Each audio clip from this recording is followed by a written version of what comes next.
Ladies and gentlemen, thanks for watching. Thanks for listening. This is Honest to God, a production of The Quest, Atlanta's Catholic Radio. We got a great show here today. We are up in Dahlonega in the Ark that I just found out is actually a chapel. And the tabernacle behind me, I freaked out because I thought that there was a tabernacle behind us, but there's not. There is a tabernacle, but it's empty. It is. And I thought I had been incredibly sacrilegious for the past year or so that we've been doing these episodes. Yeah. So anyway, super excited. We got Rachel here. She's a pro. She knows what she's doing. And then we've got Robin, who's never been on the show before. Hi. We're super excited. It's going to be a great episode today. We're going to be talking about homeschooling, all things teaching your kids at your house. It's going to be great. But before we do that, we are going to pray. Do either of you want to volunteer to lead us in prayer? I thought you always make the new person do it. Oh, well, but she said before she was nervous because she knew I was going to grade her. Well, I have a prayer, but it's one that I've learned. Please do that. We use it for our homeschool days, so Okay. I thought it was appropriate. That is so appropriate. Please do that. That'd be awesome. Okay, in the name of the Father, and of the Son, and the Holy Spirit, amen. Direct, we beseech thee, O Lord, all of our actions by thy holy inspirations, and carry them on by thy gracious assistance, that every prayer and work of ours may begin always with thee, and by thee be happily ended, through Christ our Lord. Amen. Amen. In the name of the Father, Son, and the Holy Spirit. Amen. Amen. I'm going to give her like a solid 95. It was a rote prayer, so normally that's points off. But, you made it up, which is cool. We did not make it up. Never mind. 90. Are you asking It might have been points? St. Thomas Aquinas. Oh, okay, fine. I should know. Back up to a 95 because I'm not comfortable And giving then we Thomas do Aquinas say, a bad prayer grade. Seed of Wisdom, pray for us. Right. And just really offering the whole day to God and everything that we're doing, because it can get tough on homeschool days sometimes. Yeah, and I want to dig into all of that here in a second. I think that was a super fitting way to start. But before we do that, those who are listening on the radio, if you could go onto YouTube and hit the subscribe button and then comment down below on the video what you think that this prayer deserves as a grade. That would really help out the show, and we are trying to grow. We are growing rapidly, and yeah. And if you are listening on YouTube, thanks for watching and liking and subscribing. You heard it here first, ladies and gentlemen. Right now, while you are stuck in traffic on 280, well, I can't, that's illegal, right? Pull over on the side of the road. Right now, the heck with the Subaru behind you. They don't have anywhere to be. Pull over, subscribe, all that good stuff. And we're now behind over. them wants to like and subscribe. We will not accept any subscribers who drive Subarus. So, just so you guys know, here at Honest to God, we are against Subarus in my experience. The people who drive them just tend to not be great humans, and so we don't want your support. We don't want it. So, don't bother. We're over 1,000 subscribers now. Did you know that? 0 Subarus. Yep. Zero Subarus. That's And right. all those. Do you And ask 1,000. everyone who subscribes what kind of car? We do, yeah. We actually have show notes, Benny. Just sort of float ethereally through their window or the window of their garage at some point, check the car, and then he will go and manually unsubscribe them. Yeah. It's a perfect job. That's how strongly we feel here on Honest to God. That's awful. That's not true, by the way. You were allowed. I don't know why I just picked out Subarus. I actually did have a bad experience with the Subaru that we don't want to get into. But we're not talking about Subarus today. We're talking about homeschooling, and we can't do that until Robin and Rachel give us fun facts. Do you have 3 fun facts for us, Robin? About homeschooling? About anything. Anything in the whole wide world. Okay. Just so we can know you better. Wow.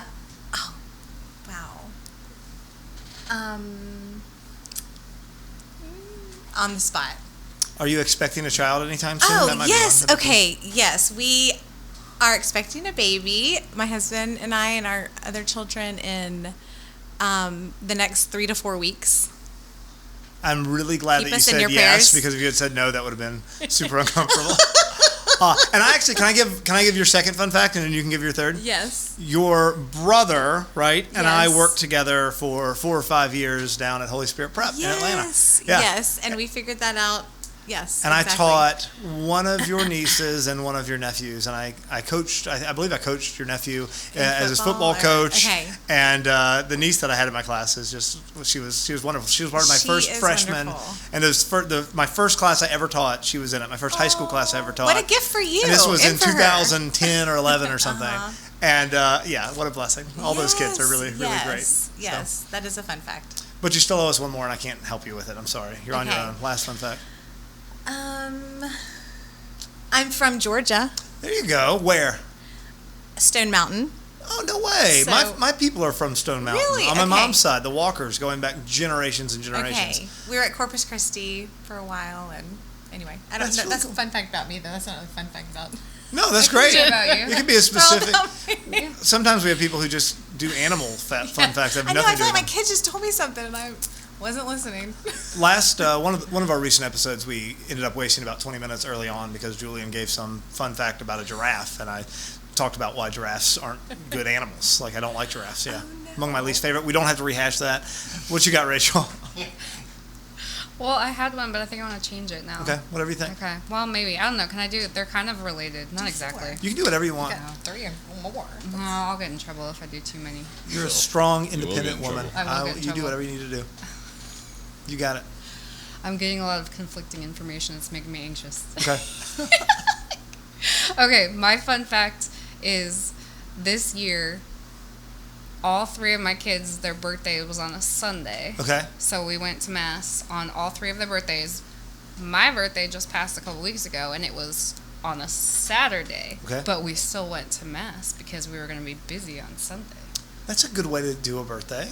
So the only oddball out is that one. Producer His Julian? birthday was not on Do you a know Sunday. producer Julian? Do you I guys? don't. I've never met him before. Okay. Your kids, I don't want to be scandalous, My kids look do kinda look remarkably like him, similar to producer Julian. It's really weird. I don't want to tell tales out of school or anything, but Yeah. no, that's awesome. That's really cool. And my fun fact is that I have not been home in 3 days. I just got back from a falconry class with my son, who's trying to do the whole. We've got a test coming up on Tuesday to pass the falconry exam for the state of Georgia, so we're really excited about that. I didn't know Should be that neat. there was a falconry exam for the state of Georgia. Yeah, you catch birds and then you hunt animals with them. It's really cool. I didn't know that There's was a thing. there's a lot of hoops to jump through, but once you do, like we're almost there. We're almost at the end of the hoop jumping to where we can actually bring home a bird. So it's gonna be really cool. All right, let's dive into actual homeschooling.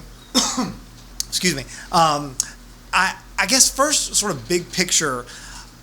Why are you homeschooling your kids? So we homeschool mine as well, and I have my answers, but I would love to hear you guys. Why'd you make that decision? Anyone? Either one of you, yeah. So, I mean, if I'm being honest, like, yes, there is other reasons, but the primary reason was for selfish reasons What does that mean? because I could do it how I wanted it. Sure. You know, because this is going to be our second year homeschooling, so I'm only homeschooled for 1 year prior. And And can you remind us the ages of your kids real quick? yes, Caleb is in 8th grade. He's 13. Logan is in 2nd grade. He's 7. So Caleb went to public school. Caleb and Logan also went to a parochial school. Now they're both homeschooled. Cool. So I've experienced all 3 at this point. And with public school and private school, obviously, there's timelines. You have to get them there at a certain time. Right. There's events you have to attend. There's things you have to do. And I didn't really just like the structure. It's easier when you're homeschooled and you can create the structure. Sure. So, for example, if I'm having a really slow morning and I know we're not going to start, at 9 o'clock in the morning, I don't have to stress about it. I can just be like, all right, well, when I'm not a complete zombie anymore, we can get started. Right. So that was honestly probably one of the biggest reasons for me is it can just kind of go at my own pace, Right. which is kind of important if I'm supposed to be the one who's in control of their education anyway. Yeah, I mean, theologically speaking, right? You are the primary educator of your Exactly. child. Yeah. No, that's great. What you got, Robin? Why did you decide to do it to begin with? When my son was 3, he's 13 now, we were trying to look at preschools, and he was, I think, ready to kind of go out. And so we started looking around, and we came across like a hybrid program. So I was like, I've never thought of like doing homeschooling and also going to a classroom setting. So, and they were sort of like, our mission is for your child to achieve salvation. And I'm like, oh, that's great. Like, I should be thinking the same thing as a parent. Right. And I was, we were both, it was our first child. And, but that really opened my eyes to just being the primary educator. Mm-hmm. And my husband, I mean, he does a lot also with us being able to homeschool. But,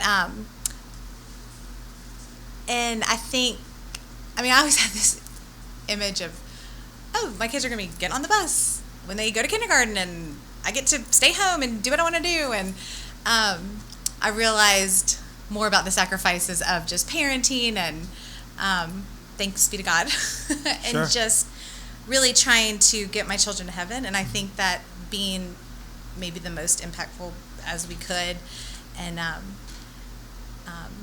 just trying to navigate through parenting as well as striving for heaven through educating, but also not getting too much, I guess, into the world of just things that will maybe take them on the other path. No, 100%, right? Kind of the main reason. I'm the dean of academics at a hybrid school, right? And for those of you who don't know what that means, right, a hybrid school is a school where the students are at home a lot of the time, and then they are in an actual school classroom, I work primarily in a high school, but an actual school classroom in front of a teacher, like an actual instructor, for another part of the time. So our school, it's 2 days in the classroom with a teacher, and then 3 of the school days, right, at home. I love it primarily because, and not the hybrid system, but homeschooling in general, because like both of you said, I love my kids more than teachers love my kids. As a teacher, as somebody who's worked in a classroom environment, like I do. I love my students. I think that's great, but not like their parents. I'm just some guy, right? And I think that was a big part of our decision. But also, like you said, as the dean of academics at a school, I want to make it super duper clear that academics are not the most important thing going on in your child's life. That is a lie, right?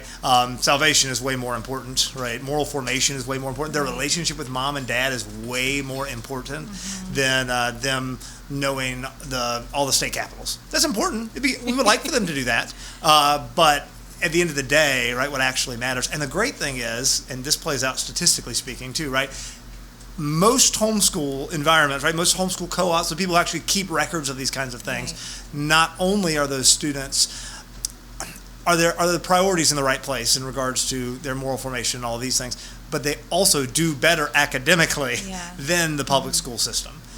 It's almost like putting thousands of children in a soulless concrete building with a bunch of agents of the state who don't care about them. Isn't good for the kids. I don't know. Call me crazy. And I think that they have responsibilities just with the everyday home life, or how you're trying to cook a meal as well as instruct, do a little bit of schooling, and the other children have to help out and lend a hand, and they really do learn, I think, a lot by even, it's about my family too, not just about me, where it's not.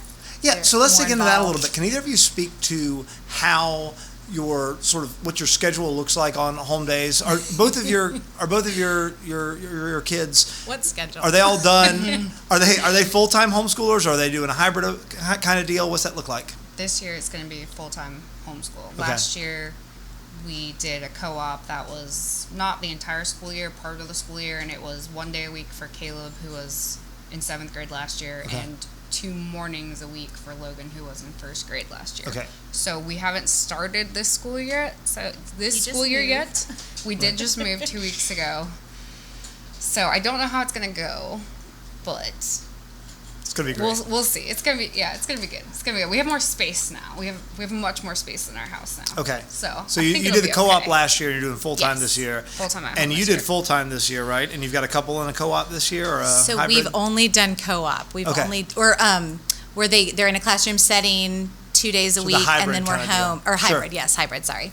And I haven't done just exclusively homeschool. Right. We've been homeschooling for about 10 years, and I think I really appreciate just the community of a hybrid and having accountability. Sure. You asked, like, on home days, we don't really have a schedule. It's sort of like, okay, let's wake up. I try to get the children to brush teeth and make beds just to have some sort of organization for the day, or let's get the day started. Conversation all the time, yeah. And that doesn't always happen. And sometimes I'm having to raise my voice, and then finally everyone's sitting down, but someone might be on the front porch, or someone might be at a kitchen table, and I try to make sure I'm meeting the needs of each child throughout the day. What do we need to accomplish? But I think just kind of something that I'm working with right now as a mother and a teacher is just really listening to the child and having that time together. I mean, I need to appreciate it more, and not just, okay, what do we need to get done? Check. And just really appreciate being with that child at this particular age and this particular grade. And I learned so much, I think, through going through the lessons. Wow, I didn't know that. I learned a lot. A nucleus. Wow, I should know this. I learned it at some point in my life. Somehow that hasn't come up, though, since seventh grade yes. science class. Right. Oh, yeah. What about you, Rachel? Do you have any sort of a routine or anything like that for making your life a little easier on home days? I mean, kind of the same. We would, whenever we would all be up, I would tell them make their beds, brush their teeth, have breakfast, try to have like a healthy, protein-packed breakfast. Doesn't always happen, but right. try, because I feel like it's going to make them more alert. Yes. Some mornings they'd wake up at the same time, some mornings they wake up at different times. But once we're like cleaned up and ready to go, we kind of just start whenever we're done with all the morning things. And, depending on what work is being done that day, kind of, with Caleb, since he was in middle school, I kind of let him decide what order he wants to do things. Sure. With Logan, I had to, sit there with him and do things with him. And then my children also require a lot of breaks because they're very restless. Well, you have boys, too. I have That's all boys. That's something that I've always found on those home days. My daughters will sit down and do all the things. I have my oldest daughter is in 5th grade, and she doesn't need anybody to tell her what to do. She's got her little lesson plans, and she will sit there and go line by line and scratch stuff off and everything.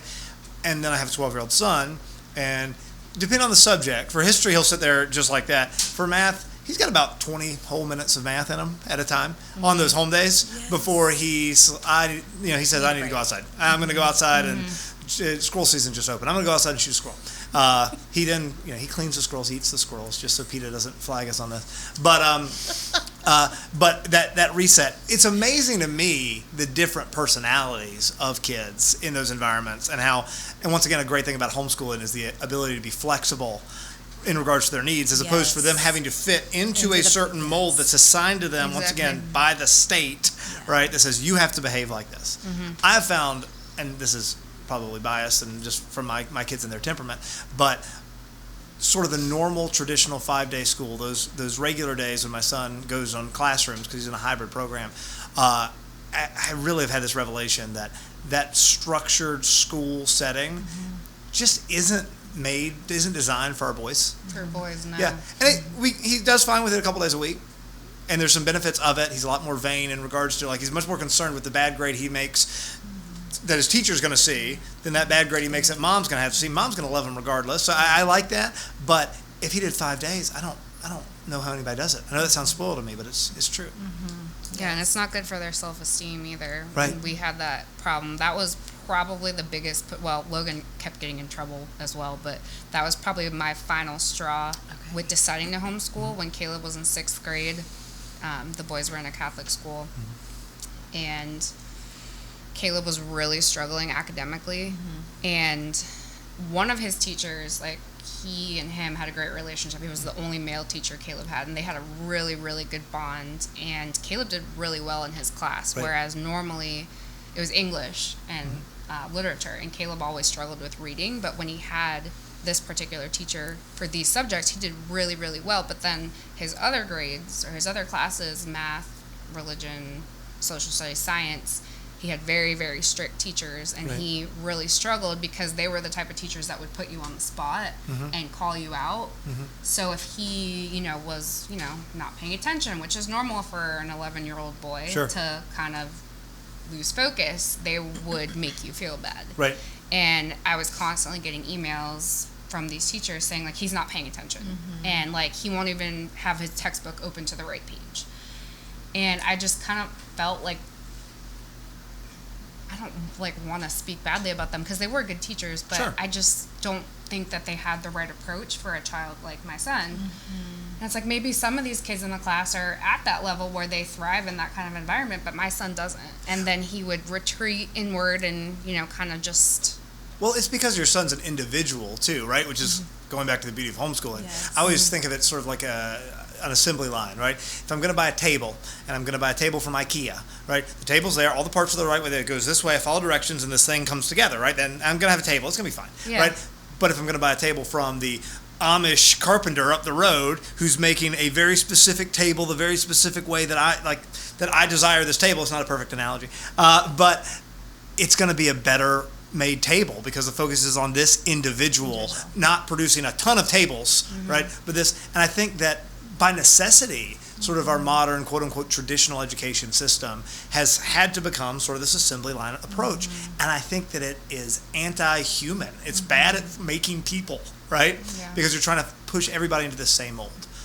I like what both of you guys have touched on in regards to not sort of sugarcoating the whole homeschool day. You know, what do you mean schedule or whatever it is, right? And all the things that you're dealing with. Because I think a lot of people go into it with sort of rose-colored glasses. And they think, I'm going to homeschool, so all my children are going to sit with their hands clasped around the table. We're going to have really beautiful Socratic seminars, and we're going to go through. Meanwhile, there's a lot more food on everything and fights. Oh, absolutely. And There's food all over all their books. See, lock me in the bathroom, and a lot more of that nonsense. And I think that's okay. Like, I like you saying that because I want people who are considering this to sort of give themselves permission to not have a perfect, structured. That was my biggest fear too, going like before I decided to homeschool, because Julian was pushing for me to homeschool for a couple of years, and I was like, I don't have the patience to homeschool. There is no way. Right. And I assumed kind of what you said, that like these homeschool moms just had all this patience and like can just redirect without yelling, and I'm like, I yell every single day. Like, there's never a day where there's no yelling. Like, if there's no tears, all right, thank you, God. Yeah, exactly. Maybe there's some days where there's less yelling, but there's always yelling. So I've always just been like, I have no patience. I could never homeschool. But now I'll literally talk to moms and they'll be like, oh, so where do your kids go to school? And I'll be like, oh, I homeschool. And they'll be like, oh, I could never do that. I don't have the patience. And I was like, I don't have the patience. No, yeah, you can. Like, I never thought I'd ever do this. Exactly. Right. I've gotten calls at work from my wife saying, I just kicked all the kids out of the house. Like, I put the kids in the yard and said, y'all go play for a little while. Yes. I need 30 minutes. And that's okay to admit that you need that Yes. time to just take a minute and a mommy time out. I just think we're so spoiled as a society, right? Because we even have this option, right? And not spoiled as in it's a good thing. Obviously, it's not a good idea to send your kids off somewhere else. But historically speaking, we're reading Little House on the Prairie right now, one of my daughters, right, for class. And that's what it is. All the school is right there in the house with mom, and that's how we've done it for thousands and thousands of years. Yes. So anyway, I'm all about it. All right. So one thing I want to get into a little bit, and maybe this isn't a question in particular for your kids, but other kids from the homeschool communities that you run in and things like that, because. I mean, I want to make it really clear, there are communities. I don't think you can do it really well without a community of people to, I mean, not just like share resources, but also commiserate with and socialize your kids with and all of that.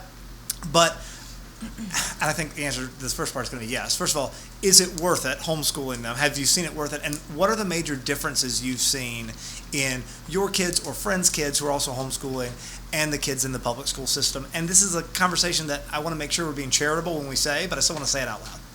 They know how to interact. Homeschool kids. Interact with who? With anyone. Right. Like, they have people skills. I mean, it sounds weird to say, but like, I've noticed that homeschool kids have better people skills. They know how to talk to adults, whereas I feel like kids who aren't homeschooled, I mean, I've met a few that still know how to talk to adults, but I feel like for the most part, the homeschool kids know how to just more effectively communicate.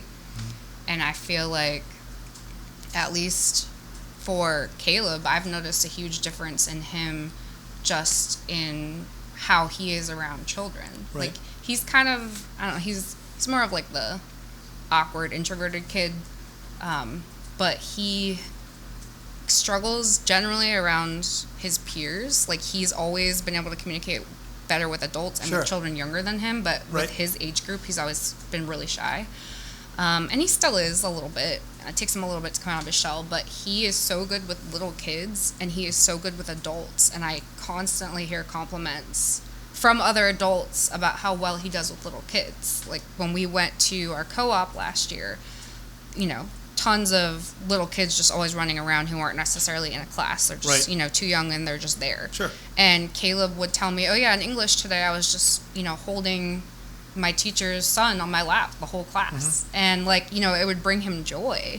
and he loves it. Like, he loves What do you think being that is? surrounded by Like, that. what about him being homeschooled? Because I totally agree. That has been my experience. In fact, sort of the old, worn-out stereotype of homeschool kids are awkward and weird, right? Which is the stereotype, right? It is, yeah.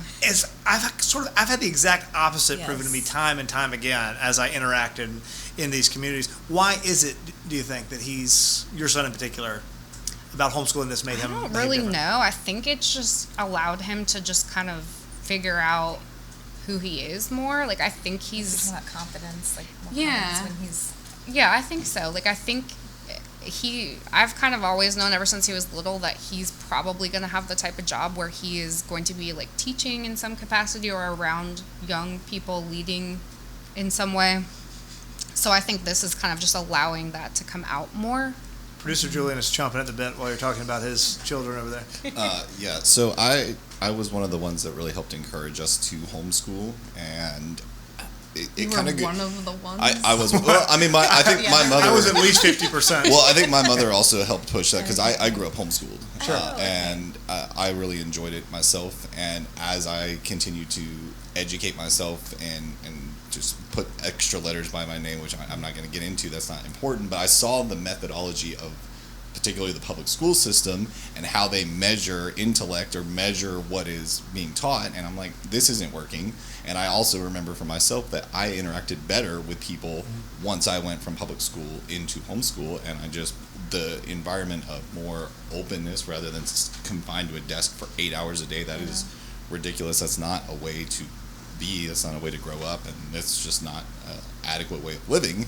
So I think kind of freeing him from the desk has been what has opened him up, especially to being more social and coming out of and becoming who he's supposed to be. I really like the phrase freeing him from the desk. I like that a lot, actually. And in a minute, Robin, I want to ask you the same question, but first we have got a break coming up here in 1 minute. And before we do, I have to mention today's sponsor, which is, it disappeared, Deer Park Water.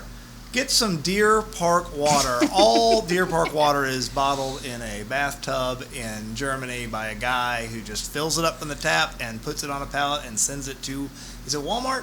What do the deer do? Let me check my notes. Walmart. So make sure you get your Deer Park water officially sponsored. Official sponsor here of Honest to God. All right, ladies and gentlemen, we will be right back. Thanks for watching. Thanks for listening. This is Honest to God, a production of The Quest, Atlanta's Catholic Radio. Stay tuned.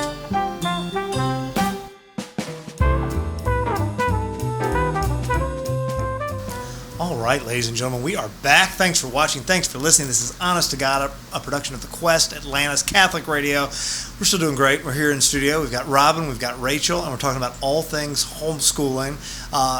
Right before we went to break, Rachel, I asked you about sort of the difference you're seeing in your kids and, I don't want to say kids in the wild, other people's, people who are not part of homeschool communities, right, who don't focus on this, with homeschool either independently or through a hybrid or through a co-op.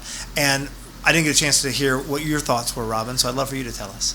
I think what also the social aspect also, but I also think that has to do with temperaments, because I have a little bit of social children and some that are still just, it takes them a lot to like go and start a conversation with people. But I think the faith formation is a big part of just being confident in their faith, and I think that starts in the home and just the time that we're able to spend together to discuss the catechism and the Catholic faith. And I noticed so much courage in my own children above and beyond my husband and I. And I don't know if that's just the confidence that they built just being at home and just discussions. I mean, being out at the grocery store and having discussions about a magazine that we're walking down the aisle, and I'm like, well, let's just pray for that, Right. Turn it around, just different things where you're trying to form the conscience and just like knowing good from evil. And so that was one thing I thought of, and just not that we see that in people that aren't homeschooled, but I think you just have more opportunity to discuss things as you spend the time together. And I want to make it really, really clear. I'm not saying if your kid is not homeschooled, they are going to grow up and become some transgender Muslim abortion doctor. Right? That's not what I'm saying. Right? What I'm saying is I just think that I think that it is the most natural sort of how we have always done it. I go back to the whole Chesterton thing about Chesterton's fence. If you're walking in the woods and you find a fence, you better figure out what it was there for before you tear it down. And from our live studio audience that we have over here, we did have a question earlier, and we brought up both of them. We've brought up sort of the idea of family identity. And I think this really plays into what you were just talking about. This understanding of who we are and who I am as a part of this Chesterton again, right? This little platoon of my mother and my father and my siblings. And I think that is a product, not necessarily of homeschooling in particular, but of your time being mostly spent with your family and these people who love you. I say this all the time on the show, and I stole this. This is not an original thought, right? But you are going to be the sum total of the 5 people you spend the most time around. Yeah, and I think Mother Teresa said, if you want to change the world, go home and love your family. Right. And I think that is so true, because you're really, when you're homeschooling, you're asking for help from all the different siblings to just kind of keep the house going as, chores and at the same time as schooling. And I think that they're showing love by doing for others just around them within the home. Yeah, and I think we talk a lot about how homeschooling can change a child, but I think it's much bigger than that, right? It doesn't just change the child, it changes the family. It changes my outlook on everything, my wife's outlook. I think it's been so great, like you were saying, the fact that we're sort of all in this together, guys. Yeah. And we're gonna be together most of the time. And so we have to work together, and the way that everything is structured, from chores to prayer time to we were saying off air, I was a minute ago, I was saying what sort of our routine after dinner. Mom makes dinner, so mom doesn't have to clean up after dinner is done, right? We also have a little baby right now, so we eat dinner together, mom takes the baby to bed, and then we pray the rosary while we clean up the house. And it takes us about 25 minutes to pray the rosary, about 25 minutes of wiping down counters and sweeping stuff up and doing dishes and all of that.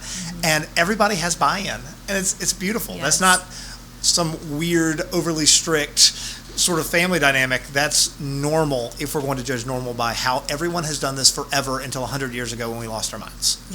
Right? Yes. One thing I do want to get into a little bit, and this was from off air a minute ago too while we were on break. What is your message, or what do you have to say to a family who's in a situation where I've got to have both myself and my spouse work. We have to be able to afford expenses.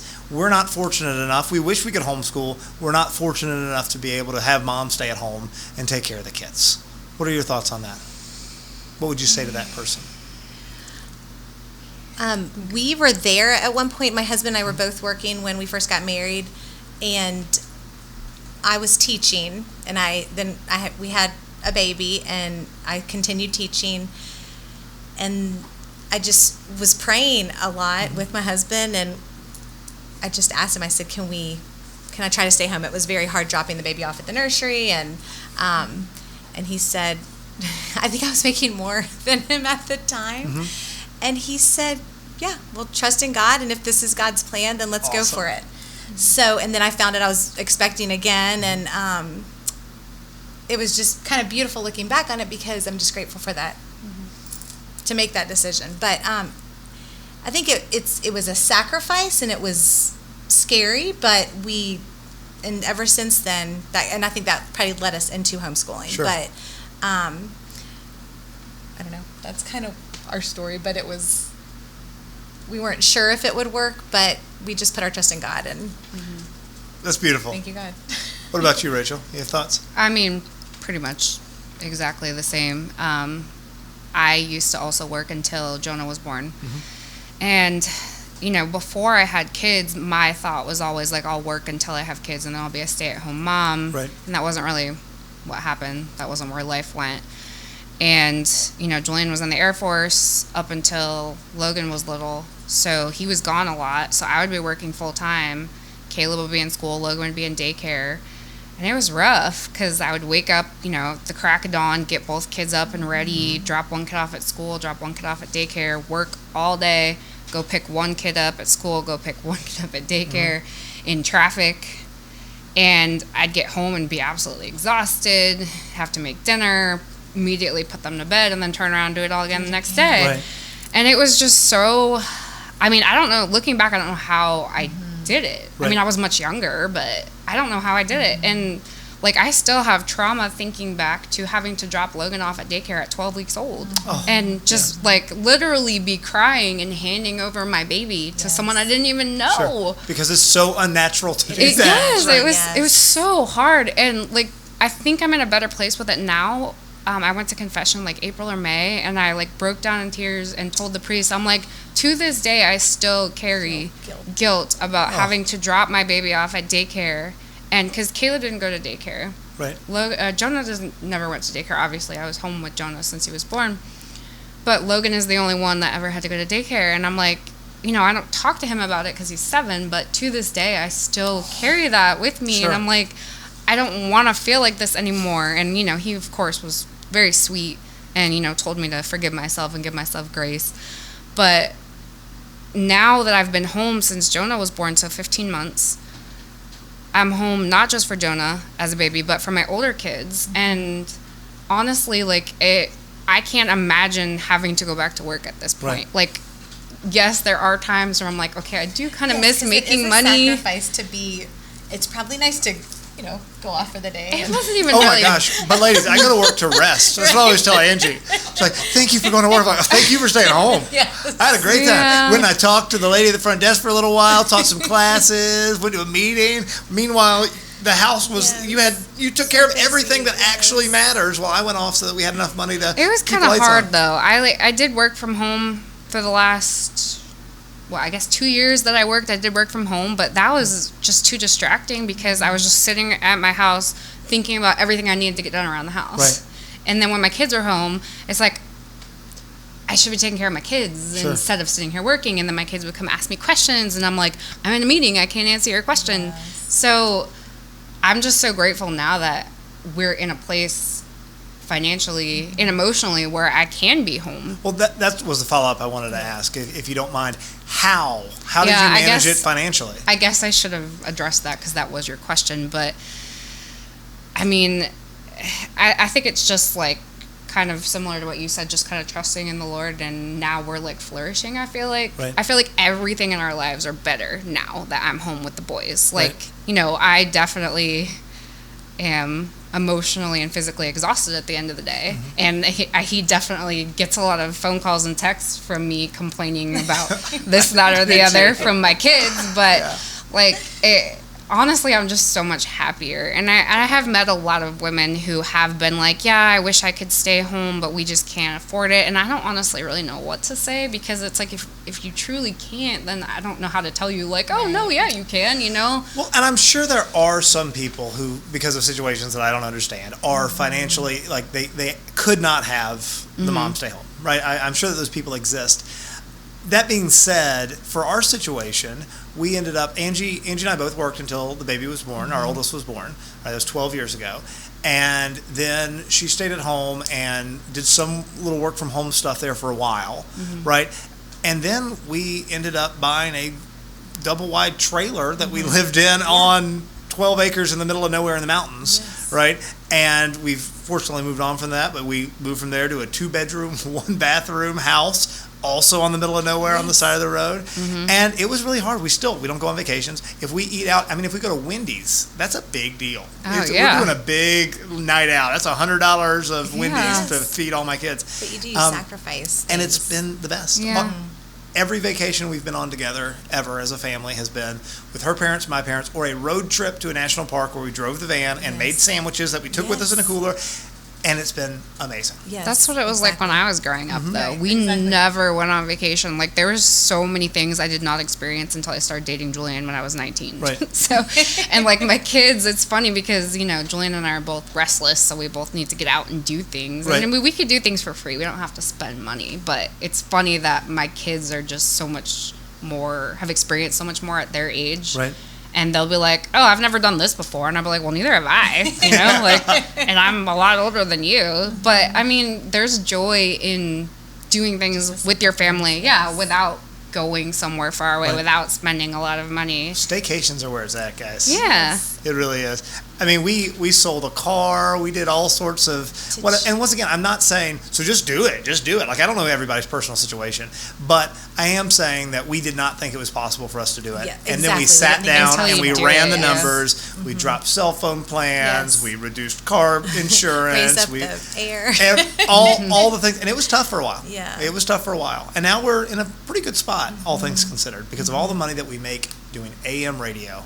I'm just kidding. There's not a lot of money in this. And So much Athens money. is actually on FM, so I've had to. What? We've gotten some comments about that. Yeah, AM, FM radio. Athens has a great radio station, and a lot of Catholics listen to it out there. Probably, maybe more than the Quest. I don't know, but Big shout out to yeah, Athens. Thanks, big shout out guys. to Athens. But I wanted Good to odds. chime in about a very free activity that you can do because everybody has a smartphone, and it's geocaching. Geocaching, you can turn that into a homeschool class and have a lot of fun exploring the world and finding like little treasures all over the place. It's an incredible thing. So if you haven't tried it, do it. Geocaching. Turn it I've into heard a of class. that, right? Yeah. Yeah. So basically, you get GPS coordinates, and you go and find a treasure that's buried somewhere, or sometimes they're hidden in really cool ways, and you can go exploring all over, and they're everywhere. Everywhere, they're worldwide. yeah. And you Our do this kids on your love it. smartphone because no matter how old your kid is, they're not old enough No, for a no, don't smartphone. give your kid a smartphone Just for the record. or Just- a phone. With mom and dad. Yeah, or any kind of phone. Like walkie-talkies, okay. They can have a walkie-talkie. All right, so let's get into some sort of brass tack stuff. What resources or curriculum or what? If I'm totally new to this, I don't know any of the lingo, I don't know any of the anything. Are there any resources or curriculums or co-ops or anything like that y'all would recommend in the Atlanta area, or something I can find online anywhere? The first one that comes to mind, the one that we were doing with the hybrid was Mother of Divine Grace, was one that was very classical, and I thought it gave just great resources, and I don't know, that was one that came to mind. And then also some parishes will host I think it's called Catholic Schoolhouse, and it's more of like a co-op where everybody goes, I think, once a week, and there's one more. Mother of Divine Grace is a pretty fantastic one. Colby does a pretty good one yes. that I like. Seton's pretty solid too. Those are just homeschool. Those are programs, homeschool though. curriculums online. Yeah. Yeah. Yes. If you want to do it strictly on your own. Just on your own, yeah. Yeah. Did you have any, Rachel? Specific curriculums, no. Or I'm still- resources or anything? I mean, we went to a homeschool fair in Atlanta. Oh, cool. Julian and I did last summer, and I'm sure they have them all over the place. Mm-hmm. But there was tons and tons and tons. Like it was How'd you find out about that? multiple. That's cool. His mom, I think, because she used to take Julian and his sister when they were young and they were homeschooling. And it is taking off, guys. I mean, it's amazing how even 10 years ago, when we were first kind of dipping our toes in, Yes. to now, I think COVID was actually a really big eye-opening moment for a lot of people Absolutely. who all of a sudden they were seeing the kinds of things that their children were learning about in the public school Having to systems. wear a mask for 8 And hours oh in my the classroom. goodness. I mean, as somebody who does a lot of admission work with our school, the horror stories that I heard from people trying to sort of escape the public school system was awful. But there is so much more, it's so much easier now, and especially when you talk to older people who homeschooled or have an impression of what homeschooling was like 10, 20, 30 years ago, right? Don't be discouraged by the lack of whatever that came from back in the day. Like we said earlier in the show, that whole stereotype of the homeschool kid that can't make eye contact and is not can't have a conversation with an adult or their peers has totally flip-flopped, I think, in the last decade and a half or so. And even, I was going to say, this just came to mind about having the confidence as a parent to teach.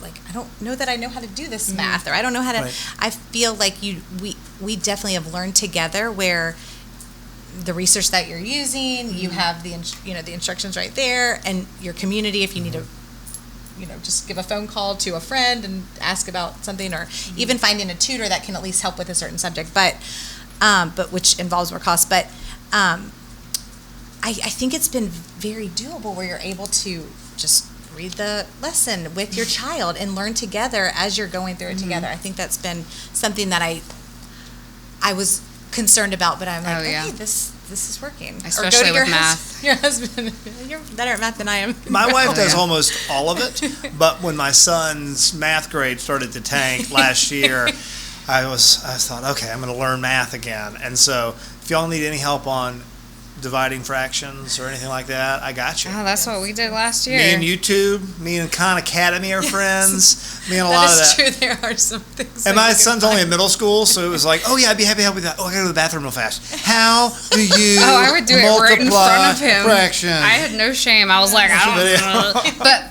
fortunately, we did a math program called Right Start Math because the co-op they went to didn't have a math in their curriculum. And they actually had YouTube videos for every single lesson. That's amazing. So if I was really like, I read it 4 times and it's still another language, I could just watch the YouTube video. Sometimes they have CDs that come with the books and that you can watch, I think. Yeah, that was awesome because math and me are just, no. I just want to calm any fears that parents might have that it's going to be too difficult for you. Right. You absolutely can do it, I promise. Yes. And when you get into the higher level stuff, when you get into the high school stuff, I know a lot of people who, I mean, there is a limit to what I am willing to YouTube to figure out how to do. Like I'm not doing advanced calculus, right? I will never learn how to do that.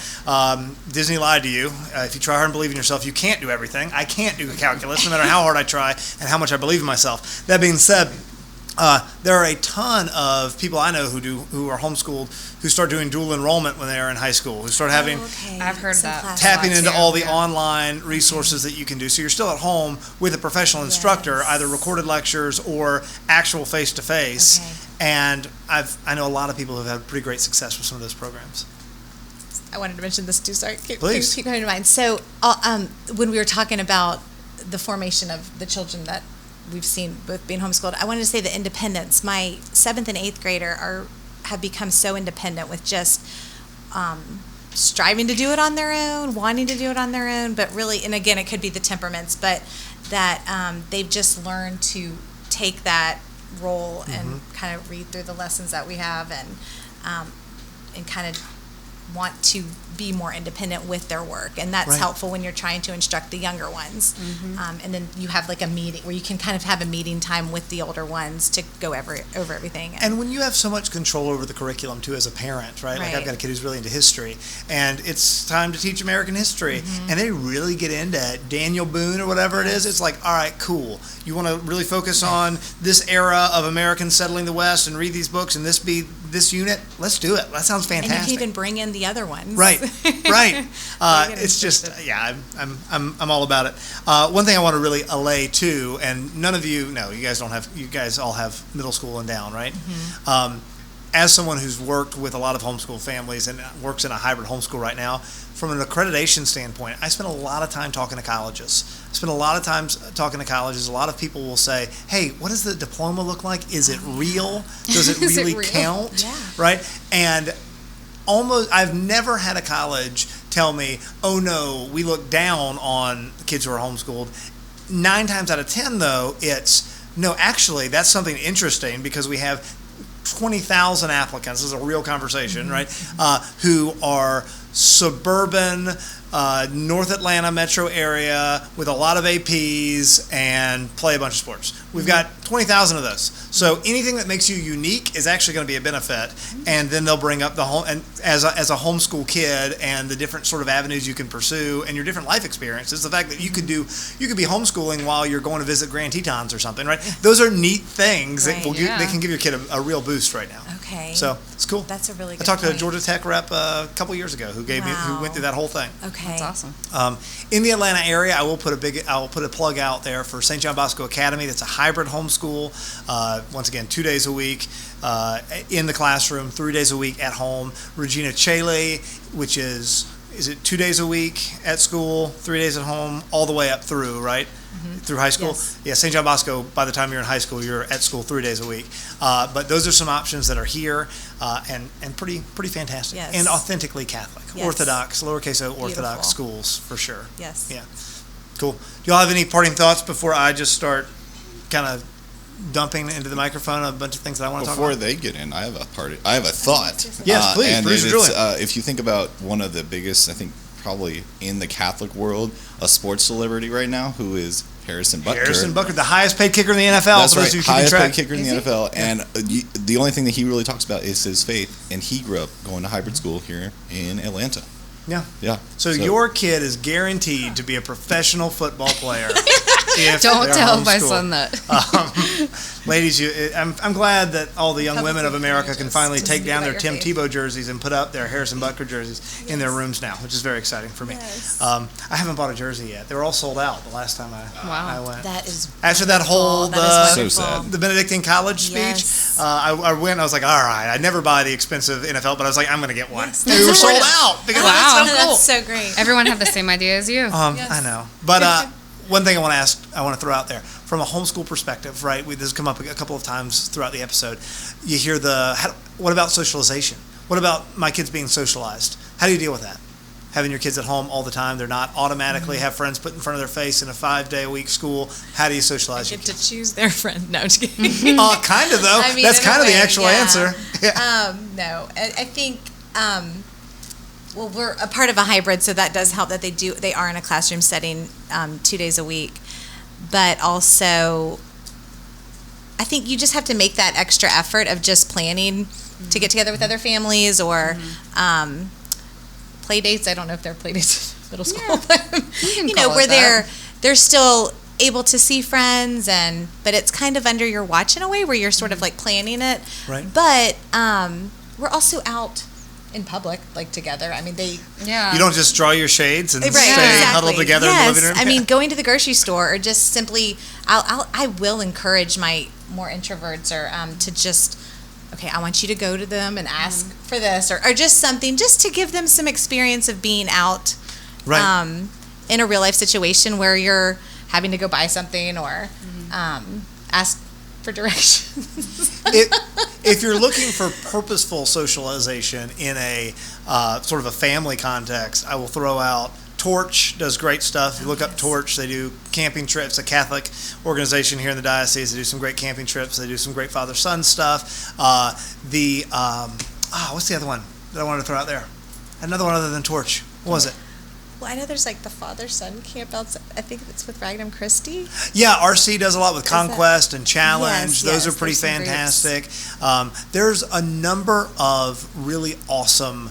And I hate to say it, it limits it by saying socialization. They don't exist so your Yeah. kids can just be around other kids. But I've found that all the niche, cool, neat stuff. Like I was saying earlier, we just got back from this falconry camp. When we showed up at the falconry camp, this is where we're paying money to go hang out with these kids and learn all about birds and like birds of prey. 2 of the other kids there were from St. John Bosco Academy, where my son goes, out of 40 people who were at the Wow. camp. It's Yes. amazing the sort of interests and things that they'll pursue and the Yes. friends that they'll make going and doing all of these things. But if they want to be involved, just get them involved. Go to the things. And you can find out their interests and what Right. they enjoy, Yeah. and that they have the also time builds to their do it. confidence and Right. things that they Yeah. enjoy doing. Did you have any from a socialization? I mean, we're just involved in so many things. So Have friends and take your kids over there. yeah, exactly. I mean, You get like you, too busy. you meet exactly. You meet so many other families that have kids, and then of course, there's bound to be kids that are close in age to your Right. kids, and like right now, our kids are together right now while we're in here. Right. They just met, so and then your kids, when your kids are here sometimes, and then we've been to your house, Right. we go to the same church now, but I mean, my kids are now involved in a play, that it's. What is it, Christian or Catholic specifically? I think they say Christian. It's like a Christian organization. Right. They do kids plays and then they do adult plays. So this gives them opportunity to meet people through there. They still play sports. There are so many there's- awesome options that are out Exactly. there that don't involve a travel sports team where your kid Right. replaces school with baseball or football or whatever it is. I do feel like that is a temptation people have sometimes. I know that you looked over at me. So it is a Christian, but she's run, the founder was Catholic. She was homeschooled growing up and started this theater company at 10 years old, 10 or 12 years old. The founder was. The founder. was I'm a- trying to she get was her a on the show. teenager. I plugged it the other day. So Danny, if you're listening, you're invited. So yeah, and Tessa has been in some of her plays. Tessa, who's Did you do Garden? Is the one that did Garden? no, Okay. they didn't partner with Garden, but yeah. So it's a great. Lolac is the name of the theater company. okay, yeah. So we'll put the link in the show notes for those who are local to the Atlanta area. Check out Lolac, good theater company that Awesome. focuses on Christian values. They can be our actual sponsor because the Deer Park thing didn't pan out. Turns out we just realized the check didn't clear. That's a good idea. Yeah. They could be ours. So we have about a minute left before we sign off here for good. In that last minute, do you guys have one thing you would say to someone who's listening, who's considering homeschooling, sort of on the fence about it? What would you say? 1 minute. One thing? It Yeah, has to be one thing? One sentence. Well, Convert me. Let's go. I mean, I think it really depends on your kid and your interest, but Caleb is interested in cooking, so one of the coolest things that like still kind of blows my mind to this day is he literally took a food science class that will count as a science credit. It wasn't part of our co-op. It was just something we found at that homeschool convention we were talking about. Awesome. And it was a co-op, so he did do it in person one day every other week, but then otherwise he was at home. But he learned how to make so many things and then learned about the science behind it, and I had no idea. So he was literally making food for the family, so some days I didn't even know how to make dinner. That's really cool. And he's so good at it. So you get to do things like that when you homeschool that you wouldn't normally get to do in a conventional school setting. I dig it. Robin, you got one? I would say try it, and that I think there's going to be tears, there's going to be laughter, but it's just tears. a beautiful way to to help one another grow closer together and closer to God. Awesome, guys. Thank you so much for being here. That's all the time we have today. This has been a blast, ladies and gentlemen. You are listening to Honest to God, a production of the Quest, Atlanta's Catholic Radio. Producer Julian, Signing off. over and out. Oh, I'm glad you did yours. Sorry.